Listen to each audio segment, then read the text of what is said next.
Msimu wa kwanza wa dhahabu hauna mfano wala sababu, si mpira, si ngoma za jadi, ni Qur'ani, burudani ya kheri. Sikio tega usikie taarifa hii nzito inayotingisha nchi nzima. Jumuiya ya Kiislamu Burundi Komibu inakuletea mashindano ya kwanza ya kitaifa ya Qur'ani tukufu.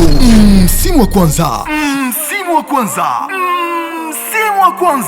Jumla ya vijana 30 mahiri na waliobobea kutoka mikoa yote ya Burundi, yani Bujumbura, Buhumuza, Burunga, Butanyerera na Gitega watashindana vikali katika makundi yafuatayo: juzuu 10 washiriki 10, juzuu 20 washiriki 10 na juzuu 30 washiriki 10. Yani vijana 30 wakali wanashuka uwanjani jamani, siku ya Jumamosi tarehe 29 Agosti mwaka 2026 kwenye uwanja wa mpira Umucho Stadium Muinga kuanzia saa 1 kamili asubuhi. Siku hiyo njia zote zinaelekea Umucho Stadium, maana mshindi wa kwanza kabisa katika kategoria juzuu 30 atajinyakulia zawadi ya kihistoria ya dola 5,000 za Marekani. Tukio hili kubwa la kitaifa litapambwa rasmi na uwepo wa Mheshimiwa Mufti wa Burundi Sheikh Salum Nayabagabo, ambaye atakuwa mgeni rasmi akiongoza viongozi wakuu wa kitaifa na kidini.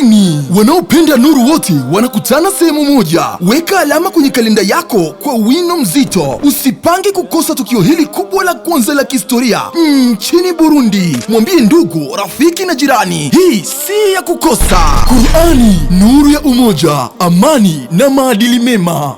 والروح والريحان يا دائم الترتيل للذكر والتنزيل.